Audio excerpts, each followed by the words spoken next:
है एक और विवाह रेखा के विषय।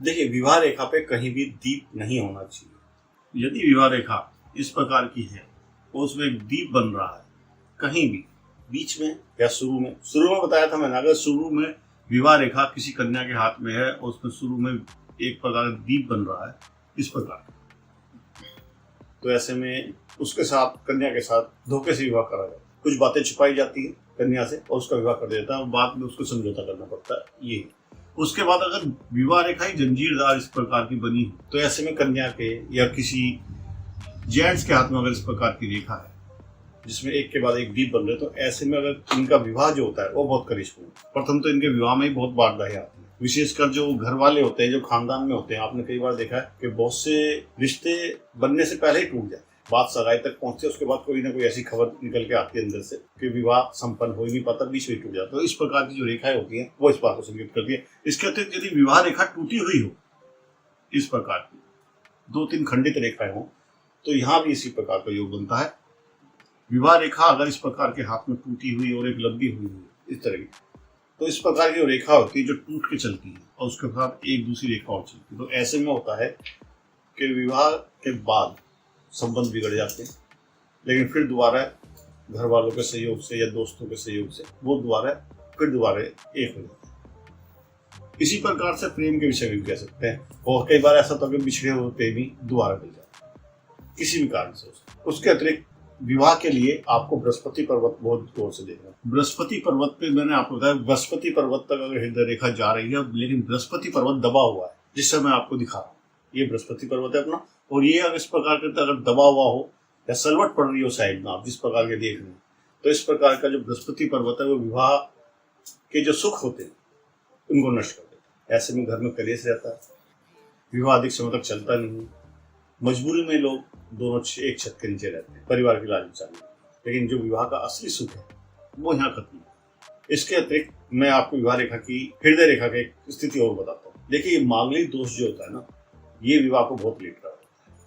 अब आप देखना, जिस भी व्यक्ति की हृदय रेखा, ये हृदय रेखा, ये जीवन रेखा और ये मस्तिष्क रेखा है। देखिए, अंगूठे के पास में इतने हिस्से को हम कहते हैं मंगल का क्षेत्र। अगर किसी की हृदय रेखा इसमें से कोई शाखा निकले और मंगल के क्षेत्र तक चली जाए तो मस्तिष्क रेखा को काटती हो जाएगी, जिस प्रकार की मैं आपको दिखा रहा हूं।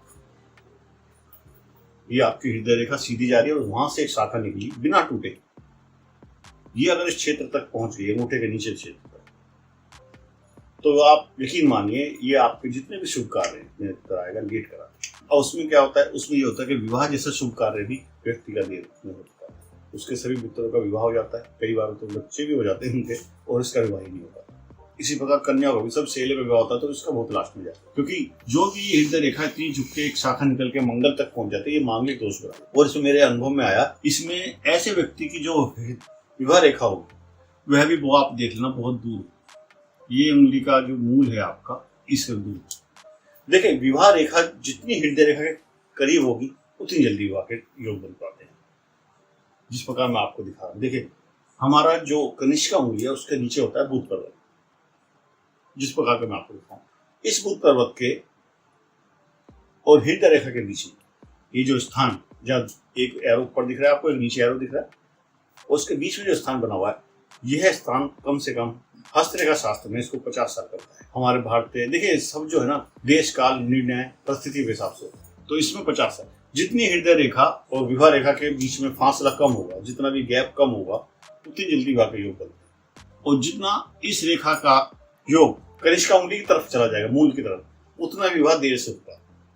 मांगलिक दोष में ये विवाह रेखा आपको आधे से पीछे की तरफ मिलता है। अगर आपने 50% का निशान लगाएं तो आप देखना, जिसका मांगलिक दोष होगा उसकी रेखा ना साधारणतः पीछे की तरफ ही रहेगी। उसके अतिरिक्त जिस भी जातक के डीओबी के अंदर 9 अंक कई बार आ रहा है, 9, उसके डीओबी में जितनी बार 9 अंक आएगा उसका मंगल उतना मजबूत होता है। ऐसे व्यक्ति के अंदर पराक्रम बहुत होता है, रिस्क लेने की शक्ति बढ़ जाती है, क्योंकि मंगल मजबूत है, और यही मंगल आगे चल के मांगलिक दोष में परिवर्तन हो जाता है। तो ये कुछ रेखाएं मैंने आपको बताई, इसके अतिरिक्त भी बहुत सारी रेखाएं होती है, उनके विषय में अगले एपिसोड में बात करेंगे। तब तक के लिए आगे दीजिए, राधे राधे।